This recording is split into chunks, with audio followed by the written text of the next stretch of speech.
Sarah Wade. And I'm Ralph Tampabolon. Welcome to Asia Prime on Metro Globe Network, coming to you live from Jakarta, Indonesia. And in the next 60 minutes, we have prime stories from all over the world. And here are our top stories for tonight.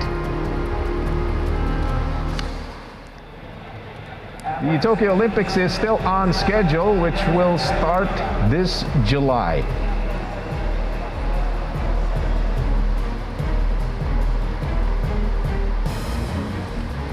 And we have pictures of what happened in Myanmar. Human bodies being used as tools for terror by Myanmar's junta.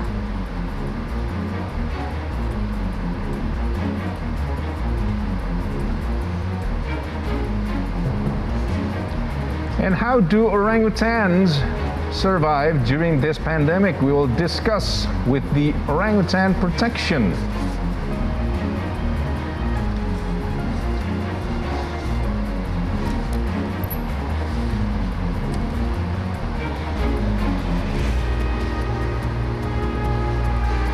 Tokyo says the no travel advisory to Japan issued by the United States won't affect the Olympics and Paralympics, and that Tokyo will welcome athletes under such restrictions.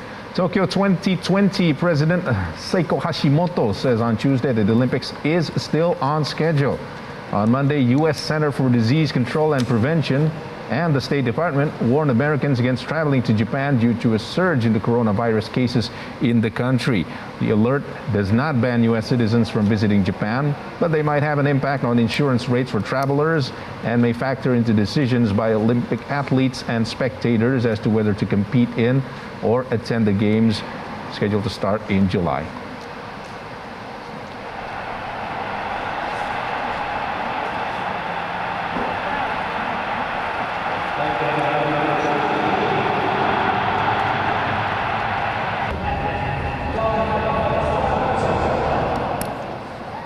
The restricted Olympic torch relay run in Kyoto Prefecture got underway at the Kyoto Stadium on Tuesday.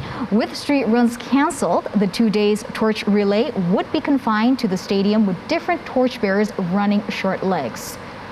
And the Tokyo Olympic torch relay will be held across all of Japan's 47 prefectures over a period of 121 days, and it will end on July 23rd at the opening ceremonies taking place in Tokyo.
Meanwhile, still in Japan has opened mass inoculation centers in Tokyo and Osaka, aiming to speed up the vaccine rollout, which has lagged behind other developed countries due to a critical shortage of trained staff to administer shots. And the two venues are operated by Japan's self-defense forces and are open to people aged 65 or older who have not been vaccinated.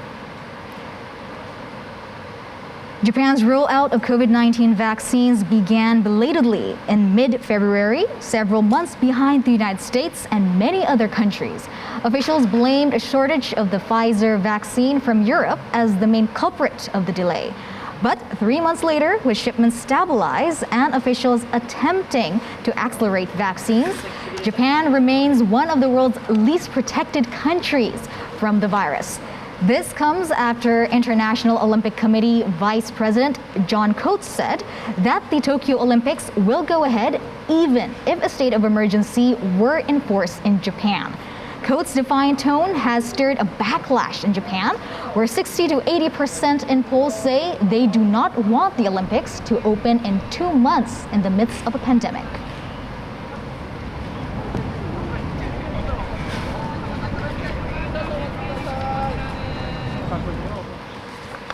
And Japan imposes new restrictions to travelers who are needed and required to have a 10-day quarantine period to avoid new variants of the coronavirus. The Japanese government announced that inbound travelers into the country who recently traveled to India, Bangladesh, the Maldives, Nepal, Pakistan, and Sri Lanka have to complete 10 days of mandatory quarantine period instead of 6 days. The move comes as Japan is grappling with a fourth wave of infections amid mounting concern over the highly transmissible variant first detected in India. Chief Cabinet Secretary Katsunobu Kato told the press briefing that there is a strong feeling of unease among Japanese people regarding coronavirus variants, so they have decided to further tighten border controls in order to protect their health and lives. Travelers who have visited any of the 6 regions will be subjected to mandatory 10-day quarantine period spent at the design facility, during which time they will have to undergo 3 COVID-19 tests. The new measures will mainly affect Japanese citizens who have been to any of the 6 countries, as the government had already banned entry to all foreign nationals and those who have residency status who have visited India or any other of the 5 South Asian countries within the past 2 weeks. A 3-day quarantine period will also be imposed on those who have recently been into Kazakhstan or Tunisia.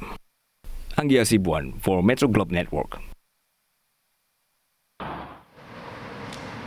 And speaking of traveling, American citizens who are currently holding expired U.S. passports will be allowed to return home from abroad until the end of this year with the expired documents. Citing delays in passport renewals caused by the coronavirus pandemic, the State Department said certain passports that has expired on or after January 1st, 2021 will be honored for re-entry into the U.S. until December the 31st.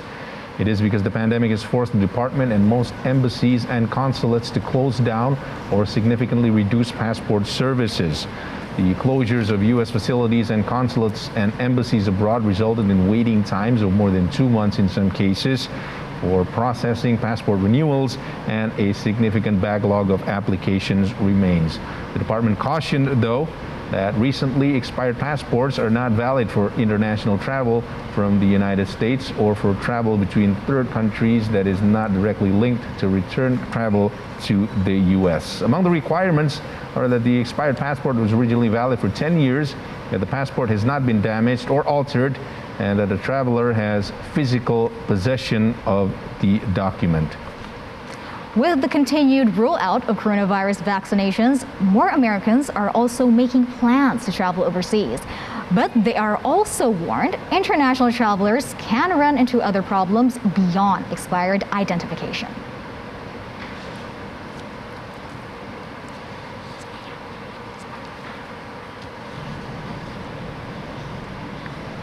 And Australia announced its embassy closure in Afghanistan. Australia has 80 soldiers that are still in the country, but at its peak, there were 15,000 Australian troops deployed to Afghanistan. Australia announced the temporary closure on Thursday, and it is to take effect at the end of the week. A number of other embassies in the beleaguered Afghan capital have sent home non-essential personnel, warned their national against traveling to Afghanistan, and urged those who are already in the country to consider leaving. Several embassies contacted by the Associated Press declined to give details of their plans, but many are reported to have scaled back non-essential personnel. That includes the U.S. Embassy, which last month ordered home its non-essential workers. The last of the 2,500 to 3,500 U.S. troops and 7,000 NATO allied troops will be gone by September 11. generating fears that their departures could increase the chaos and insecurity already plaguing the capital. Australia Ministry for Foreign Affairs stated that it will close its embassy in a statement posted on their website. Australian government lawmaker Dev Sharma, a former diplomat, said the reason for the embassy's closure were the temporary and really related to the ability to secure our staff and personnel when our defense contingent leaves. این معلوم دار که تاثیرات منفی روی اوضاع افغانستان در مجموع میگذاره. ممکن است که فردا سفارت‌های دیگه هم این اقدام بکنن. حتما یک تشویش ناراحتی وجود داشته که اون اقدام به این عمل کردن. چی میشن نمیفهمم، ولی کسایی هم که خارج میشن از افغانستان میرن دیگه، نه ما گفته بودیم به، نه ما میگیمشون بری، اختیار دارن برن بخیر برن. انشالله که خود افغانا خود ما کوشش میکنیم دست به دست هم میدیم و وطن خود انشالله که میسازیم.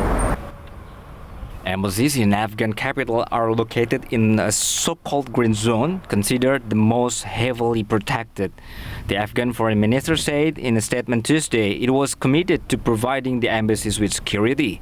But there is a widespread concern about the ability of the government to provide that protections in a city overwhelmed by lawlessness, criminal gangs, and insurgent activity. Australia has 80 soldiers still in the country, but at its peak, there were 15,000 Australian troops deployed to Afghanistan.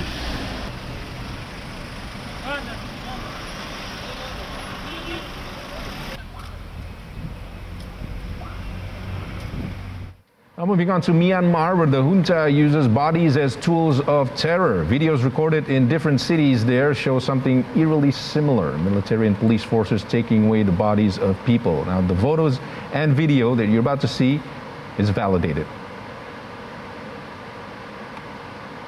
They are part of a growing trove of photos and videos shared on social media that is helping to expose a brutal crackdown carried out by the junta since the military's February 1st takeover of the Southeast Asian nation. Since the military takeover, more than 825 people have been killed, according to the Assistance Association for Political Prisoners, a watchdog organization that monitors arrests and deaths. An analysis by the Associated Press and the Human Rights Center Investigations Lab at the University of California, Berkeley, looked at cases where bodies of those targeted indiscriminately by police and the military are being used as tools of terror. Well, the findings are based on more than 2,000 tweets and online images, in addition to interviews with family members, witness accounts, and local media reports. Autopsies have been carried out without the family's permission, and some death certificates blame heart attacks or falls after violent attacks.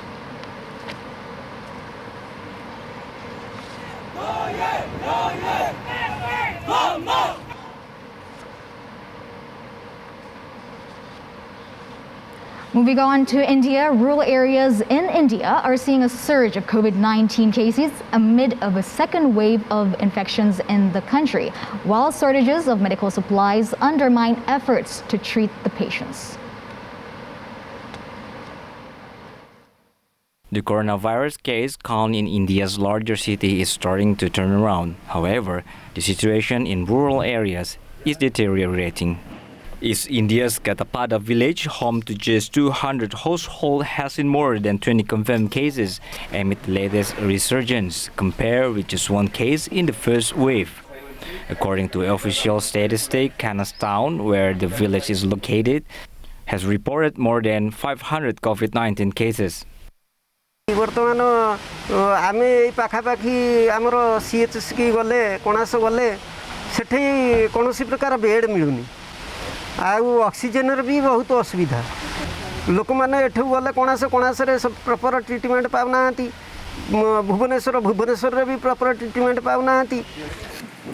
There is no clinic or hospital in the village, meaning people have to travel a few kilometers away for treatment in Afghanistan if they can find a bed there. There is a need of health care, there is a need of quarantine center, there is a need of relief measures to that particular families, and also massive activities like sanitization, like village awareness and vaccination badly necessary for this area. A small group of volunteers have disinfected more than 50 villages in the town, but they are not yet optimistic about the COVID-19 situation in their area.